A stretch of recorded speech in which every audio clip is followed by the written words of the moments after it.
Salut à tous, et bien nous sommes donc arrivés en mois d'août. Qui dit mois d'août dit donc la prochaine série MCI nommée She-Hulk qui arrive sur Disney+.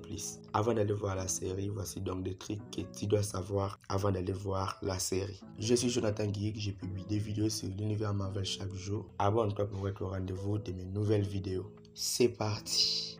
She-Hulk fait elle aussi partie des super-héros créés par Stan Lee lui-même. Elle fait aussi son apparition pour la première fois en 1980 et a eu immédiatement droit à sa propre série baptisée The Savage She-Hulk. A noter qu'en français, le personnage est baptisé Miss Hulk. Connaissant les origines ayant conduit Bruce Banner à devenir Hulk, on pourrait bien se demander comment donc une version féminine a-t-elle pu voir le jour. La raison est simple, Jennifer Walters est donc la cousine de Bruce Banner. Lorsque Jennifer a subi un grave accident, Jennifer est donc obligée de recevoir une transfusion sanguine en provenance de Banner, ce qui l'a fait récupérer les mêmes types de pouvoirs que son cousin Hulk. Cependant, Jennifer n'a pas donc les mêmes ambitions que son cousin Hulk. Elle qui était donc avocate avant que son accident puisse arriver, a décidé donc de continuer de vivre une vie normale étant avocate même avec ses pouvoirs. Ces comics sont donc généralement plus légères et plus orientés vers la criminologie. Elle est également la conseillère légale de nombreux super-héros dans les comics.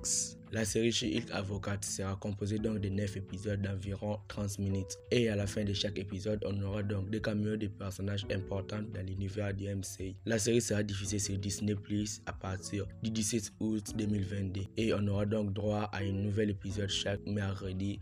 Donc la série va durer 9 semaines, environ 2 mois et demi. Pour ce qui est méchant de la série, la grande antagoniste de She-Hulk s'appellera donc Titania, une super-héroïne dotée d'une force surhumaine. Son rôle dans la série n'est pas pour le moment assez connu. Pour ce qui est des apparitions de la série, nous savons que l'Abomination incarnée par Tim Roth est de retour. Wong aussi sera de la partie et dernièrement les trailers de la série nous ont donc confirmé l'arrivée du démon de Hell's Kitchen nommé Daredevil, interprété par Charlie Cox, qui pourrait apparaître dans l'épisode 7, 8 et 9 de la série. À savoir aussi qu'il s'agirait donc de la dernière apparition de William Hurt en tant que Thaddeus Ross de l'MCU, puisque l'acteur est décédé le 13 mars 2022 à l'âge de 71 ans d'un cancer de prostate. Côté réalisation, on retrouvera donc Kat Coiro pour les 6 premiers épisodes et Anu Valia pour les 3 derniers épisodes. On pourra donc se demander où se déroulera-t-on She-Hulk chronologiquement dans les MCU. La série pourrait se dérouler après les événements d'Avengers Endgame, mais c'est assez compliqué de classer cette série dans l'ordre chronologique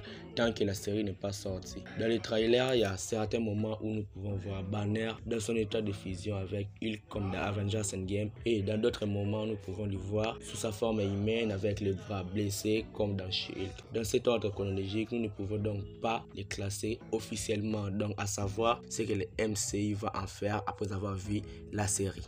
Lorsque le premier trailer de She-Hulk a été dévoilé, une petite controverse est née autour des effets spéciaux présentés dans les trailers. Pour She-Hulk, beaucoup ont trouvé que les personnages n'étaient pas vraiment naturels et les effets spéciaux ne marchaient pas sur ces personnages. Cependant, il faut savoir des choses. Premièrement, il faut savoir que de nombreuses personnes ont vu ces trailers sur YouTube, qui a toujours eu une forte compréhension sur des vidéos. Si vous regardez ces trailers directement sur Disney+, vous pouvez donc voir la peau du personnage n'est donc pas lisse comme on peut le voir sur YouTube. Dans un deuxième temps, il faut savoir que cette controverse a donné lieu à une libération de parole autour des conditions de travail chez Marvel.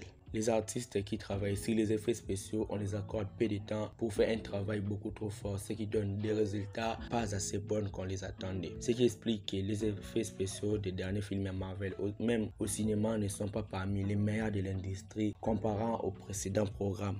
Au casting de la série, nous allons retrouver donc Tatiana Maslany au rôle de Jennifer Walters alias She-Hulk, Mark Ruffalo au rôle de Bruce Banner alias Hulk, Jamila Jamil au rôle de l'antagoniste dénommée Titania, Tim Roth dans le rôle de l'Abomination, Renée Elise Goldsberry au rôle de Amelia, la meilleure amie de Jennifer Walters, Benedict Wong dans le rôle de Wong, William Hurt dans le rôle de Thaddeus Ross, et enfin nous aurons donc Josh Segarra et Ginger Gonzaga dans des rôles jusqu'à présent inconnus. Et personnellement, je crois que je suis arrivé à la fin de cette vidéo. Like la vidéo et abonne-toi si tu as appris quelque chose. Quant à moi, je vous dis qu'on se retrouve trop vite pour une prochaine vidéo consacrée à l'univers Marvel. Ciao!